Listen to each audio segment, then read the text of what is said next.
All right, so this video is going to talk about parent portal, how to set up parent accounts, how parents can set up their own accounts, and then how they can navigate around the parent portal in PowerSchool.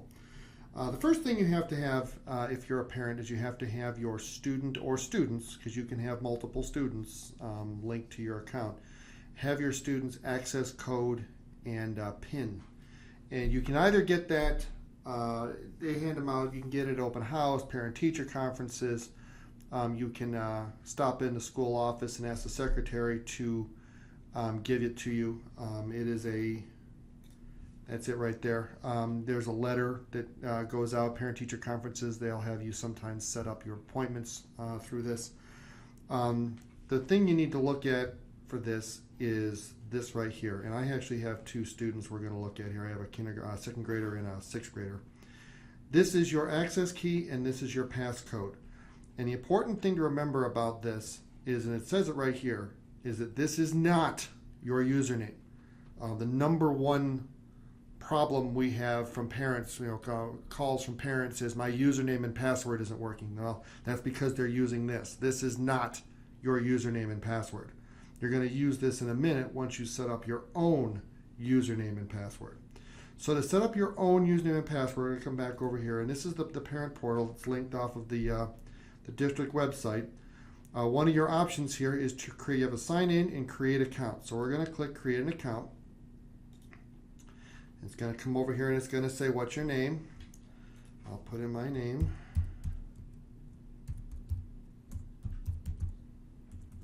Spell my name right. Email address and your desired username. So you can pick whatever username you like.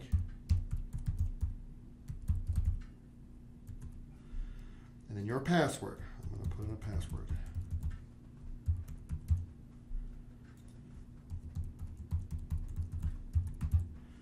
So this is your password. It says your password must be 8 characters long. Down here at the bottom, it's saying link students to account. You can also do this after you've set the account, but as long as you're here, you might as well do it now. So I'm going to put in my student, and it's giving me the option for, I think it's up to 5. Oh no, actually 7 students. So you can have up to 7 kids. I think you can actually add more than that if you want, once you create the account. So the first student's name is, I'm going to come back over here, is Will Smith. So I'm going to do Will Smith. Access ID is this here. So I'm going to do that. I just copied it and pasted it. If you don't, you can, if you have a piece of paper, you can just type it in. It is case sensitive, so you're going to want to do all the caps locks and stuff. Will is my son, so I will say I'm his dad. The second student I'm going to add is Bart Starr. Here's his access code, so I'm going to copy that, paste it. Oh, wait, hold on, I did that wrong. Bart Starr, his access ID, and his passcode. I am also his father. I'm going to come all the way down here to the bottom. I'm going to click enter. And it's going to think for a second. It's creating my account. So now I'm back here. It says, congratulations, your parent account has been created. So I'm going to log in.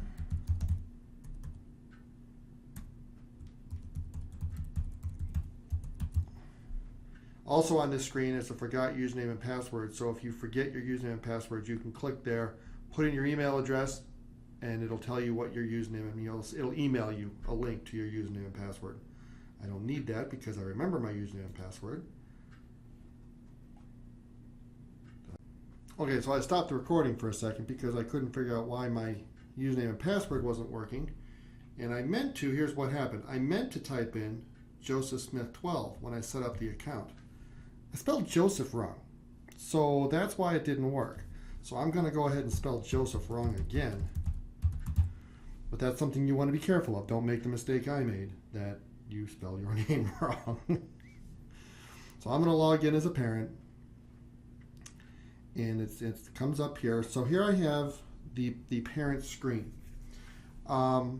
Up at the top, it tells me the kid I'm on. I have 2 children, so if I click Will, I'm on Will. If I come over here and click on Bart, it's going to give me information for Bart. The main screen that it comes up on is the grades and attendance screen. Will is a 6th grader, so he has 6th grade classes. So these are the 3 classes he is currently enrolled in. If he had more classes, they would all be down here. Over here it says for reading, that's his grade. He's getting an F in gym. So let's look at reading first. If I click on the letter grade, it's going to come up and it's going to tell me the assignments. So he has a test, he got a 10 out of 10, and a worksheet, he got a 6 out of 10. So that's the 2 assignments that are in here for reading. If I come back over here, I click on grades and attendance, it'll take me back to the main screen. If I want to look at gym, he's getting an F in gym. Okay, I want to see why. If I click on gym, it's going to come down here and tell me soccer rules quiz, he got an 80. And you see here where it says flags, and it has this red icon. If I look down here in the key, the red icon means he turned this one in late. So he probably got a better grade, but he was docked points because it was turned in late. The softball throw, he got a 0 on, and that icon there tells me missing. So these are all the different icons that you might see under flags is down here at the bottom. So you can tell what's going on with his grade. I come back over to grades and attendance. Also shows that he has an absence and 2 tardies. If I wanted to see what the absence is, I can click on absence. And on October 30th, and it says code FNL. And if I look down here, FNL is a funeral. So he was out that day with a funeral. If I come back to grades and attendance again, I can see he has 2 tardies. If I want to click on the tardies, it tells me the 2 days he was tardy, the 20th and the 21st. He was tardy both of those days. To set up other things, you can look at past grades, his attendance history. This kid doesn't have any because he just was created. But if you go to email notifications, if you click on email notifications, you can come down here and you can check what kinds of emails you'd like to receive, the grades of attendance, attendance reports, announcements, etc. And you come in here, you put in the addresses. And if you wanted to send, if I wanted to send it to myself and to my wife or to maybe a babysitter or somebody who also is in charge of this kid, I can put more than one address in here. I just have to put a comma in between them. And then how often, your options are weekly, every 2 weeks, monthly, or daily. So you can send yourself emails. You can have yourself send emails when things happen. So you don't always have to come back in here and see what's going on. You can have it, send you an email. Okay, so for primary students, kindergarten, 1st, 2nd grade, everything is pretty much the same as far as looking up information, getting email notifications, looking up attendance. The only thing that's a little bit different is looking for report card grades if you want to see what a kid got on his last report card or what the teacher has done standards-wise. Kindergarten, 1st, and 2nd grade report cards are standards-based, which instead of saying I got an A in math, a B in reading, and a C in science, under each subject there are individual standards that the teacher assesses. So under math it would be like computation and application. Under reading it might be, I think it's spelling and handwriting, and there's different things underneath each subject area in the primary grades. So in this situation, in this example, I have Bart, so I'm going to click on Bart, and Bart Starr is a 2nd grader. Everything else over here is the same. Attendance, everything, it's all the same. So we're not going to cover that again. If teacher comments, school bulletins, this is all the same stuff. But the difference underneath a 2nd grader, kindergarten, 1st, 2nd grade, is the grade that is here is not the grade they're going to have on their report card. This is this overall math grade. If I click on it, it's going to come up and it's going to tell me the teacher's name and it's going to tell me the assignment. So you still want to take a look at it probably. In this particular kid, it looks like he was absent that day. So absent, and this one is exempt. When a kid is absent, when a teacher marks a kid absent, the system exempts that assignment. Now the teacher can go back in, take the work after the kid comes back from being absent, and then change this and take these flags off and give him a grade. But for the moment, he was absent that day, which is why he does not have an assignment, doesn't have a grade for this worksheet assignment. But to see how the student is doing in the different standard areas on the report card, you're going to want to come up here at the top underneath a kindergarten, 1st, and 2nd grader and click on standard grades. And up here it's going to tell you the different standards. So if I click on math, so homeroom doesn't have any because homeroom isn't graded, it's not on the report card.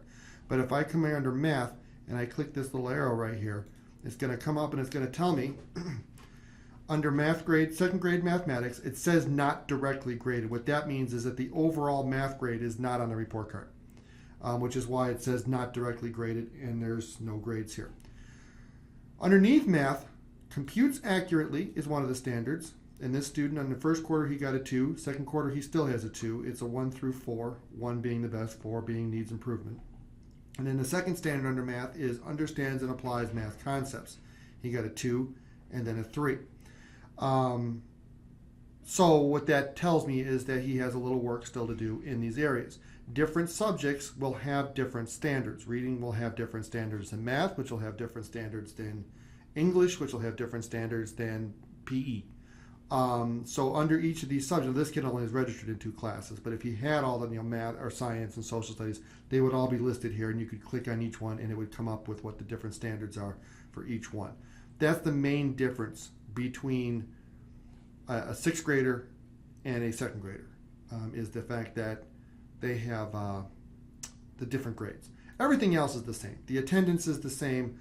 The notifications are the same. The history is the same. Teacher comments. Oh, I didn't show you teacher comments. Let me click on. If I click on a kid, I can also click over here where it says teacher comments, but the teacher comments are right there. So these are comments that the teacher has put in for this student. Everything else over here is the same. The school bulletin, if there is one, was some put in by the office, announcements and things. The kids, if I click on, actually, let's go back to the 6th grader and click on my schedule. That tells you the student's schedule. If you want to look at your student's schedule. School information, you can change your password here. If I come account preferences, you can change your password here, you can change your language, all that kind of stuff. So that's where all the different stuff is. Next thing we're going to talk about is requesting an interview. That would be for parent-teacher conferences. To schedule yourself for a parent-teacher conference, you come down here on the bottom left-hand side on this menu where everything else is. One of your options is request interview. If you click on request interview, it comes over to this screen. And there are 2 places to look at here. First of all, you want to make sure you're on the right student. So they have 2 students up here. Make sure you're highlighted on the right kid, the kid you want to request a conference for. Event name, and then over here it says this session will expire. This is kind of like holding your place in line almost. So you got 5 minutes to pick a day, pick a time, which that should be plenty of time. So over here you click the time, drop down, and it's going to tell you which parent-teacher conference and which date of the options, and the dates will be different depending on if it's what year it is or whatever. So you pick a time, pick a day, and it comes and tells you that these are the times that are available for this teacher. And up here it tells you which student you're on, and then this is the teacher right here. So I will pick, and it says that 12, 20, 1, and 140 are all, somebody else already has those options. So I'm going to come down here. I have an option for 220. I'll click 220. And then I will click Submit Request. And it'll come up here. It says you've requested the following teachers. Yes. And it has a teacher who and a time. And you can just say if like you and your student are coming,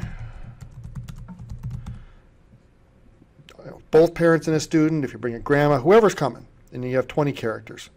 And then you click Confirm, and you say Confirm Request. And that's it. You're done. So, and now it says that you're registered. So, and you can come back in here later and pick a different time if that time doesn't work for you. So that's how you do a parent-teacher conference request.